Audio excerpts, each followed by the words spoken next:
황보선의 출발 새아침. 네, YTN 라디오 황보선의 출발 새아침 3부 시작합니다. 커피 한 잔에 감칠맛 나는 시럽 한 스푼 같은 달콤 쌉쌀한 정치 분석 함께하는 시간입니다. 자, 여의도 실업자들 함께하실 세 분 소개합니다. 이종걸 전 의원님 전화 연결돼 있습니다. 안녕하십니까? 예, 안녕하셨습니까? 이종걸입니다. 네, 신성범 전 의원님도 전화 연결돼 있시죠? 네, 신성범입니다. 반갑습니다. 안녕하십니까? 반갑습니다. 네. 김경진 전 의원님도 전화 연결돼 있습니다. 안녕하십니까? 네, 안녕하십니까? 김경진입니다. 네. 자, 먼저 그 범여권 의원 161명이 판사 탄핵 소추안 발의했습니다. 내일 통과될 전망이죠. 자, 헌정 질서를 바로 세운다 이런 명목인데, 자, 이런 상황도 어떻게 보시는지 먼저 이종걸 전 의원님 말씀해 주시죠. 예, 임성근 고등법원 부장판사와 관련된 얘기인데요. 예. 이것은 그때 양승태 대법원장이 직권남용 혐의로 이제 기소돼서 이제 재판 중이죠. 예. 근데 이제 1심이 임성근 부장판사한테 났는데요. 판결 내용은 우선 결론은 무죄다. 그래서 예. 직권남용은 아니다라고 했지만 직권남용이라는 게 아시다시피 이제 재판에 개입한 점, 그러니까 우리 임성근 부장판사가 그 후배 판사들의 법관들에게 이제 세월호라든지 다스야 전 산케이 신문 국장 재판이라든지 이런 재판에 이제 재판장이 아니면서 재판부에게 어떤 뭐 조언을 했다, 요청을 했다, 아니면 지금 저희가 볼 때는 뭐 그 지위에서 볼 때는 상당한 이제 무게 있는 요구를 했다 이렇게 보는 거죠. 그것을 의무 없는 일을 하게 했느냐라는 문제. 그런데 이 판결 재판 1심 재판문을 보면 한 7군데 정도에서 반헌법적 행위로 인정된다 이렇게 보입니다. 그런데 지난번 김기춘 조윤선 장관의 직권남용죄에 관한 이제 대법원 판결에 이런 내용이 나옵니다. 우선 의무 없는 일을 하게 재판관여 아니 그 공무원에게 어떤 직권남용 행위로 하되 다만 의무 없는 일을 한 점이 있어야 된다라고 하는 데에 관해서 이 재판부에서는 판사들의 진술을 이제 증인으로 다 받았습니다. 그런데 거기에 판사들은 조언으로 들었다. 후배 판사에게 좋은 조언을 하는 것으로 들었다. 그래서 뭐 내가 판결하는 데는 그렇게 큰 영향을 받지 않았다라고 하는 이제 아마 증언 내용이 있는 것 같습니다. 그래서 의무 없는 일을 한 것은 아니다라는 취지로 이제 판결. 만약 어찌 보면 재판 강요 행위로 보는 점에 관해서 임성근 부장판사의 의무 없는 일을 하게 하기 위한 재판 관여 행위고 반헌법행위라는 사실은 인정했는데 그런데 다만 그것을 받은 후배 판사들은 그것에 이렇게 협박되지 않았다. 그래서 그것을 그냥 참고로 해서 조언으로 해서 판결을 정당하게 했을 뿐이다. 라는 취지의 논리적 구조를 가지고 무죄를 선고했어요. 근데 그거는 제가 볼 때는 그때 분위기라든지 임성근 부장판사가 양승태 대법원장의 어떤 명을 받아서 그런 행위를 하는 법원 행정처에서 아주 상당히 중요도 높은 고압적 정책적 행위를 하는 그 고위 법관 부장판사로서 후배 법관들에게 그런 단순한 조언을 줄 만한 지위에 있는 것은 아니었다고 보는 거죠. 그래서 저희 볼 때는 그 재판부의 인정은 반헌법행위를 명시적으로 인정한 것이다. 그러나 여러 가지 사정, 법원 내 사정이라는 게 판사들끼리 서로 좀 유해주고 또 뭐 스스로 이제 권한을 보장해주고 또 이런 판사 내부의 어떤 그런 뭐 우호적인 관계로 인해서 제대로 인정하지는 못한 판결이다라고 보는 겁니다. 그래서 이건 아마 항소심에서는 결국 깨질 것이고 그래서 직권남용죄는 인정될 것이다라고 하는 그런 판단하에서 첫 번째 그리고 두 번째는 이종걸 전현님 헌법행위보다는 형법 위반 행위보다는 헌법행위가 별도의 중요한 이 탄핵 사유가 돼 있어서 이 헌법적 이 직권남용 행위에 대해서는 우리 국회에게 헌법에서 주어진 권한 판사에게는 징계가 되질 않고 탄핵 또는 형사재판에 의하지 않냐고는 그 직무를 배제할 수 없는 그런 엄중한 헌법의 그 규정. 그래서 헌법에서는 유일하게 판사에게 국회에서 탄핵할 수 있도록 하는 규정이 있는 점에 있어서 이것은 너무도 당연하다. 정말 당연히 탄핵을 함으로써 사법 정의를 지키는 일이 되겠다 이렇게 보는 것이죠. 알겠습니다. 이종걸 전 의원님 지금 청취자분들이요 상대적으로 지금 이종걸 전 의원님께서 좀 인터뷰하실 때 토론하실 때 좀 길게 말씀하신다고 좀 다른 분들한테도 시간 할당해야 되겠고 좀 짧게 해달라는 좀 얘기들이 들어오고 있습니다.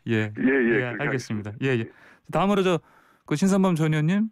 그렇게 의원들 제적 과반수가 150명만 찬성하면 임성근 부장은 국회에서 탄핵이 가결되겠죠. 그러면 160 몇 명이 했다니까 남는 것은 헌법재판소인데 제가 볼 때 헌법재판소에서는 이걸 재판으로 정식 재판으로 가져갈지 그게 판결까지 그게 문제가 되는 이유가 뭐냐면은 과연 탄핵은 여러 가지 요건이 있는데 헌법이나 법률로 위반해야 되고 또 탄핵할 정도로 직을 면할 정도로 중대한 사유가 있어야 돼요. 예를 들어서 지난번에 왜 우리 노무현 전 대통령의 경우도 탄핵 기각 결정이 내려졌던 게 심판 기각이 내려졌던 게 노무현 대통령의 그게 위법하지 않다는 게 아니라 위법하지만 탄핵에 이를 정도는 아니었다 이렇게 해서 기각된 사유가 있잖아요. 근데 이번에 임성근 부장이 같은 경우도 그 이종걸 전 의원님 말씀대로 재판부에서 위헌이라고 판결, 위헌적 행위가 있다는 건 맞아요. 그건 나온다고요. 그리고 그거는 왜 그러냐면은 재판 관여를 했다 이거죠. 그러니까 다른 판사의 재판에 관여를 했는데, 근데 그 부분 나오지만 그러면 어느 정도 중대하냐 부분에서는 당시 그러니까 그 임성근 부장이 권유를 받았다는 재판부와 재판부 부장판사와 배석 판사들도 이것은 이미 판결 결과는 자기들이 정해져 있었고 결론을 내놓고 있었는데 그 임 부장이 이야기한 게 선배 판사의 권유나 조언 정도에 불과했다. 다시 말하면 판결에 영향을 받지 않았다. 이런 취지로 말을 했다고요. 그러니까 이 부분을 갖고 탄핵 사유가 되느냐에서 헌재에서 따질 테고 쉽지 않을 거라는 판단을 하는 거고 또 하나는 아시는 대로 2월 28일이면 이달 말이면 임성근 부장은 그 이제 부장을 대한민국 판사가 아니라 자연히 임성근 씨가 되는 겁니다. 왜냐하면은 그 재임용 신청을 안 했단 말이에요. 재임용이라 하면 판사들은 10년마다 재임용 신청을 해야 판사가 다시 되는데 이 양반은 임성근 부장은 작년 10월 달에 안 한다고 포기를 한 거예요. 자발적으로 포기했어요. 그러니까 이게 그러면 2월 28일이면 판사가 아닌 마당에 그 헌법재판소가 보기에는 판사를 그만두는 사람에게 다시 탄핵하는 게 무슨 실익이 있겠느냐 이렇게 해서 각하할 가능성도 있기 때문에 제가 볼 때는 왜 각하할 가능성이 높다. 그런데 왜 민주당에서 저렇게 탄핵으로 몰고 가느냐. 저는 오히려 그 배경이 좀 의심이 갈 정도예요. 배경 의심이 간다. 간단히 정리해 주십시오. 어떤 배경이 의심이 간다는 말씀인지. 예를 이런 거잖아요. 그러니까 지금 여당 그러니까 민주당 의원들 입장에서 보자면 법원의 최근에 적어도 특히 작년에 2020년도에 판결을 보면은 굉장히 민주당 의원들 입장에서는 왜 저러지 할 정도 느낌이 있었단 말이에요. 예를 들어서 김경수 지사 외 드루킹 사건에서 항소심에 유죄 판결 나왔잖아요, 그죠? 그다음에 무엇보다도 그 조국 장관의 부인 정경심 씨 재판에서 또 유죄 나왔죠. 그다음에 또 그 윤석열 총장의 행정법원 2건 전부 다 윤 총장에게 유리하게 나오고 어떻게 보면 여권에 불리하게 나오고 또 최강욱 열린민주당 대표의 조국 전 장관 아들한테 허위 인턴 확인서 쓰던 그분도 유죄 나왔고 또 박원순 전 시장에 대해서도 다른 사람 판결문이긴 합니다만 성추행 사실을 적시했고 이런 일련의 법원의 흐름을 볼 때 야 이거 법원이 우리한테 영 안 좋구나 이렇게 느낄 가능성이 높다고 보는 거죠. 제가 볼 때는 그래서 김명수 대법원장이나 그 헌법재판소 이렇게 법원과 헌법재판소의 수뇌부는 자기들이 교체를 했는데 밑에까지는 굉장히 좀 법을 우리 쉽게 우리한테 유리하지 않다는 판단을 하면서 좀 본때 어떻게 보면은 국회가 이런 권한이 있다. 당신들 판결 잘못하면 쉽게 법원에서 넘어갈지 몰라도 국회 차원에서 이렇게 탄핵할 수 있다는 걸 보여주겠다는 의도로 저는 해석이 돼요. 아 그렇군요. 김경진 의원님께서는 좀 이 상황 어떻게 보십니까? 저는 이제 일단 헌법 위반은 뭐 어느 쪽에도 다 분명하게 인정을 하는 것 같고요. 이제 탄핵할 정도의 헌법 위반이냐 아니냐 이제 그 부분이 쟁점인데 2018년도에 전국 법관 대표 회의에서도 이건 탄핵해야 되는 것이 아니냐 그런 의견이 분명히 나왔었거든요 보면. 그래서 법원 내부에서도 아마 상당 정도가 탄핵에 찬성하는 거고 이게 사법권 독립을 침해하는 행위가 명백하다고 보고 있기 때문에 국회에서는 오히려 탄핵이 조금 늦은 것이 아닌가 저는 이제 그렇게 보고 있고요.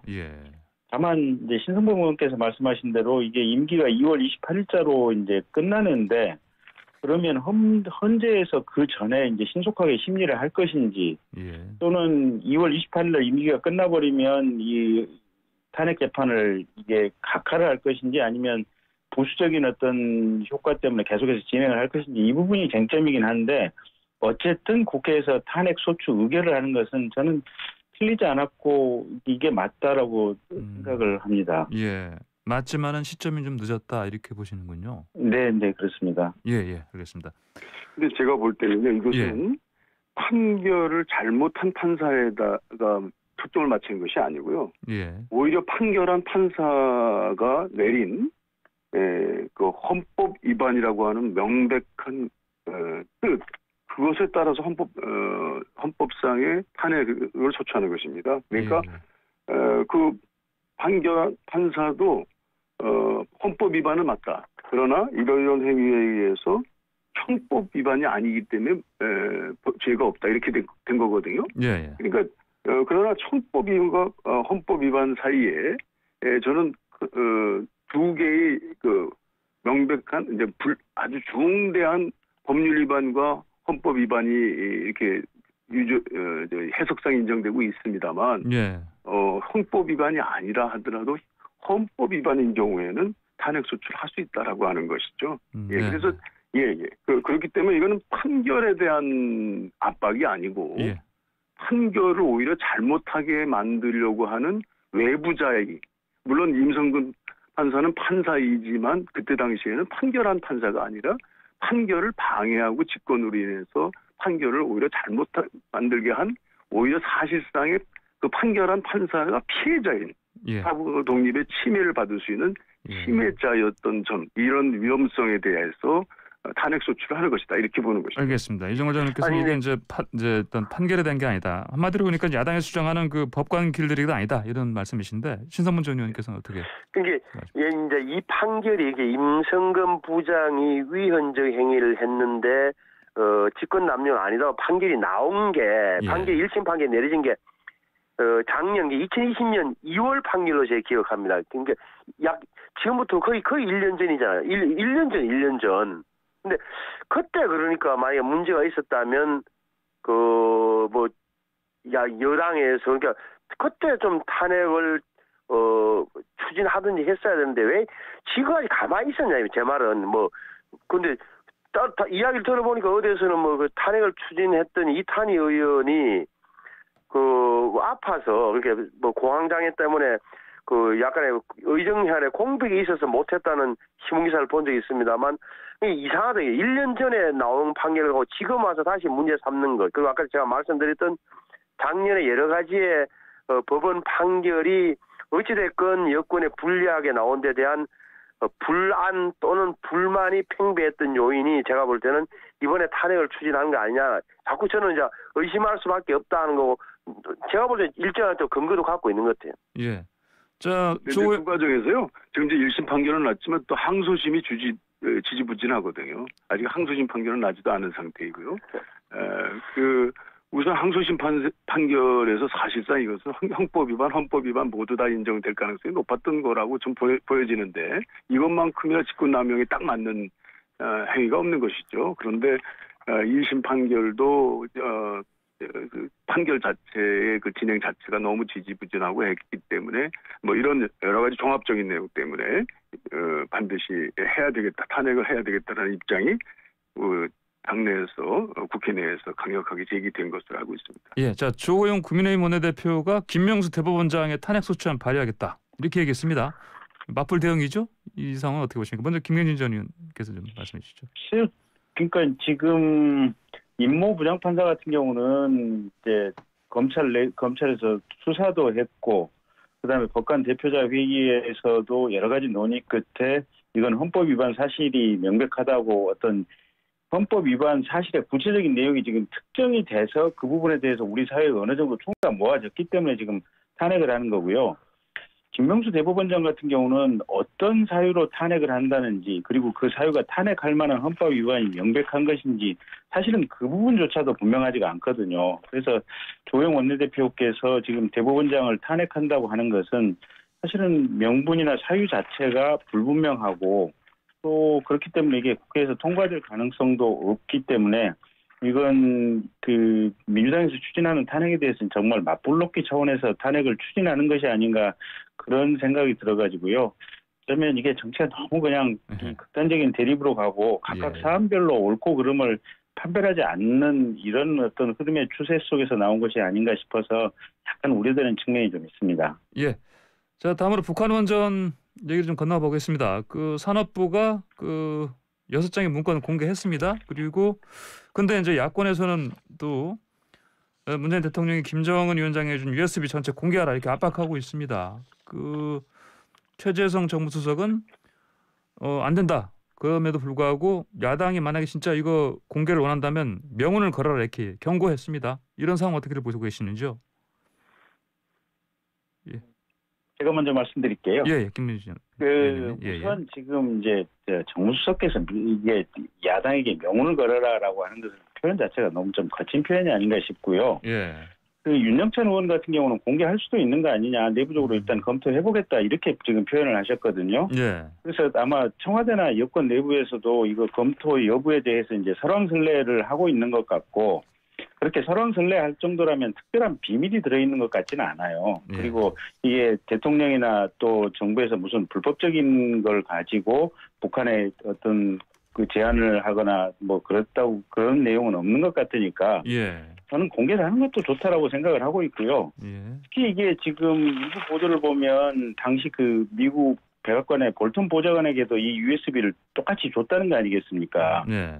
그러면 미국 정부, 우리 우방 정부 관계자에게 똑같은 내용을 주면서 우리 야당 측에게 특히 야당의 지도자에게 이런 부분을 안 보여주고 안 알려줬다라고 하는 것은 오히려 더 이상한 측면들이 있거든요.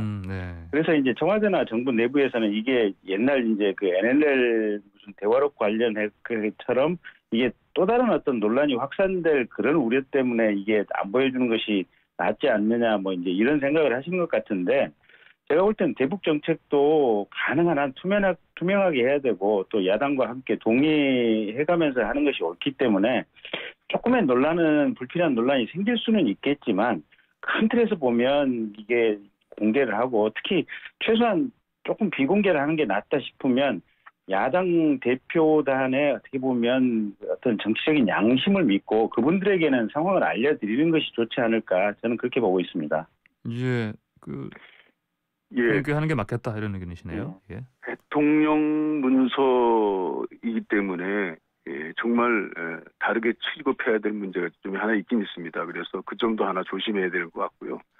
그리고 정의용 이제 장관 후보자께서 실제 그 파일에는 원전 얘기는 없었다. 그러니까 기본적인 취지 무슨 원전을 설치해준다든지 뭐 건설해준다 이런 것의 취지의 내용은 없었다라고 하는 것이고요. 또 한 가지는 이제 월성 원전 1호기 때 그 삭제된 내용 중에 그것을 설명하는 과정에서 산자부에서는 아이디어 차원에서 이런 것이 제기된 적이 있었다라고 하는 3가지 내용입니다. 그 정도를 가지고 어느 정도 해석을 끝내는 게 좋지 않겠나. 이것을 대통령 문서로 공개한다든지 이런 것들은 좀 지나치다. 그래서 지금 청와대에도 그냥 공개한다는 것을 지금 검토하고 있는 것 같은데요. 그 점에 관해서는 좀 신중하게 했으면 좋겠다라는 생각인데요. 돌이켜 보면 지난번에요. 94년 제네바 협정 때 보면은 경수로 협정이라는 게 있었습니다. 그게 북한이 영변의 원자로를 가동을 중단하고 이제 그 흑연 감속 원자로 요거 건설을 중단하는 걸 대가로 해서 미국이 져주는 걸로 이렇게 했었거든요. 한 10조 정도 들어가는 건데 저희가 거의 7조 정도를 부담하게 됐습니다. 나중에. 예. 이것도 발전소입니다. 예, 이것도 원전 발전소죠. 네. 예, 북한이 아주 정말 기묘하게 필요로 하는 것은 에너지인데요. 예. 그때 당시에 2018년에요. 저희는 이미 북미 간의 북핵 폐기의 협상이 성공적으로 진행되는 것이 아주 완전히 기대되는 때 아니었습니까? 그래서 그때 보수 신문이나 원자력 산업계나 뭐 이런 데서도 경협 차원에서 옛날 경수로 했지만 원자로 같은 것을 하면 어떠냐라고 하는 아이디어들이 이렇게 제기됐었던 때였습니다. 그런데 근데 사실 검토는 제대로 되지 않은 것이 그때 당시 전문가적 차원에서도 보면은 뭐 송전로라든지 뭐 이런 여러 것들이 경제성이 없어서 우리가 져준다는 것들이 현재로서는 그의 시도성이 없다라고 하는 정도로 이제 이게 끝난 정도의 얘기로 저희들은 파악을 했죠.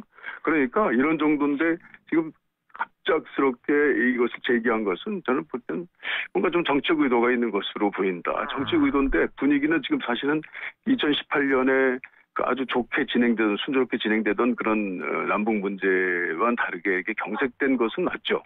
그러나 그때 당시를 돌이켜 보면 그런 원전 건설이라든지 이런 것들이 아이디어 차원에서 굉장히 많이 논의되고, 왜냐하면 북한이 핵폐기를 하게 됐을 때 그 대상으로 받는 것이 뭐겠느냐, 에너지거든요.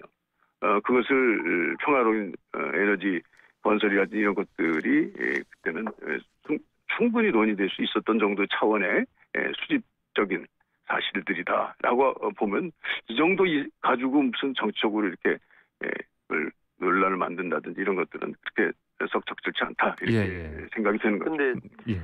근데 이제 정치적 논란을 없애기 위해서도 그렇고 국민의 궁금증을 풀기 위해서 저는 공개는 불가피하다, 피할 수 없다고 생각하는데 왜 그러냐면은 보십시오. 지금 정부의 태도를 보면 USB 공개는 못하지만 하여튼 그 USB에는 원전에 원자가 없다니까요. 믿어주세요. 뭐 이 글이 알고 계세요. 이런 거잖아요. 그러니까 그러려면은 예를 들어서 정부나 대통령의 설명이 맞으려면은 야당이 해도 너무 해나라는 말이 또 막기 위해서는 자 보십시오. 우리가 내용에는 말 그대로 원전은 없고 일반 재생에너지와 화력발전소 그런 발전 계획은 들어있었다라고 확인하는 방법밖에 없는 거예요. 그 공개하는 방법이 없는 거예요.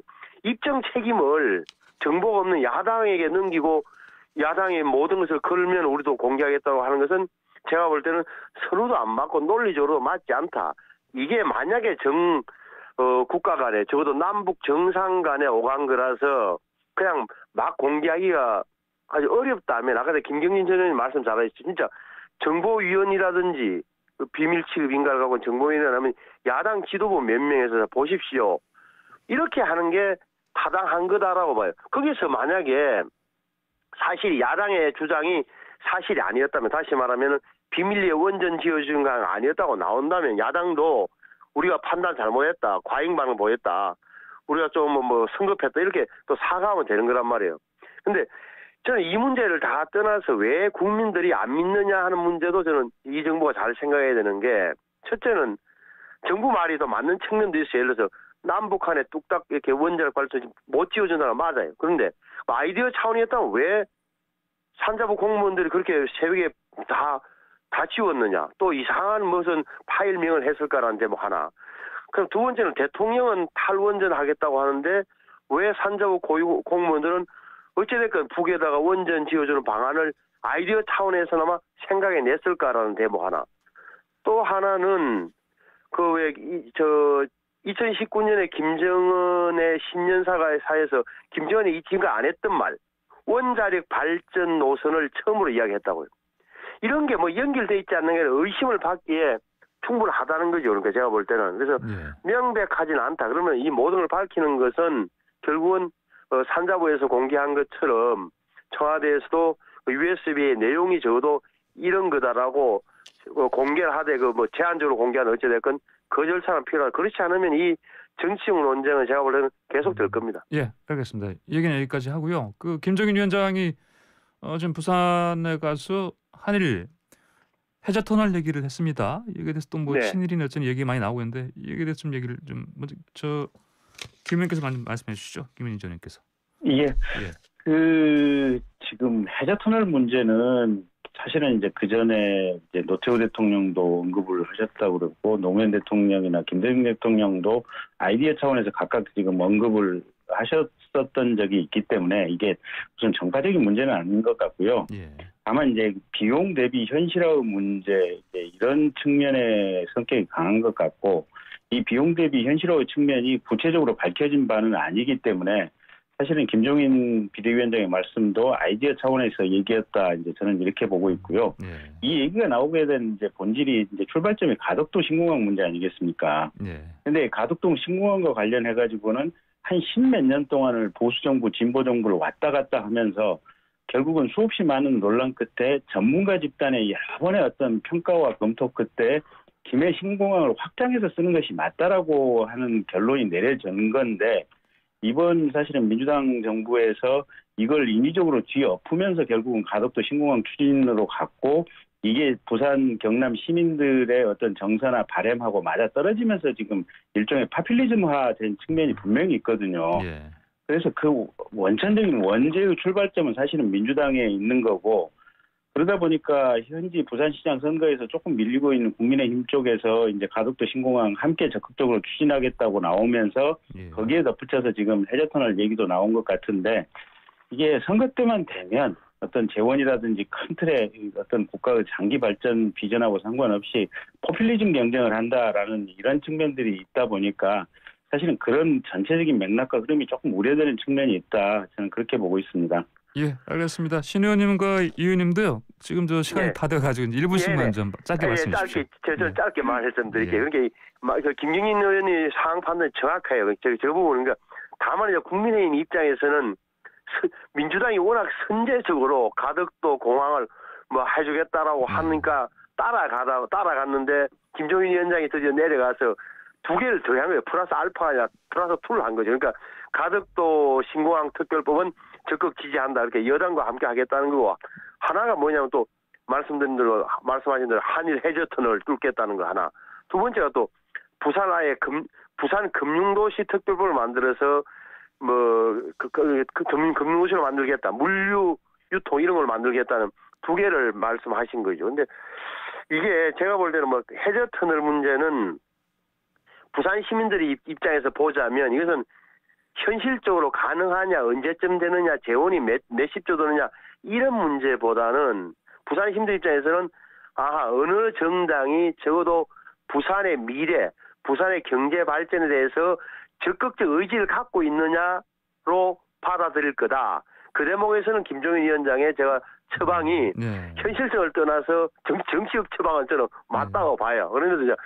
그런데 이제 놓쳐서는 안 될 것은 말씀드린 대로 이런 거죠. 그러니까 그러면 이제 가덕도 신공항 특별법이라는 게 뭡니까? 여야 모두 다 내놓고 특별법이라는 게 예비 타당성 조사 면제하고 빨리 돈 많이 들여서 빨리 지어주겠다는 거거든요. 이 대목에 대한 적어도 책임이랄까 앞으로의 그 부담은 여야 공이 짊어지게 된 거죠. 그러니까. 예, 알겠습니다. 마지막으로 이종걸 전 의원님.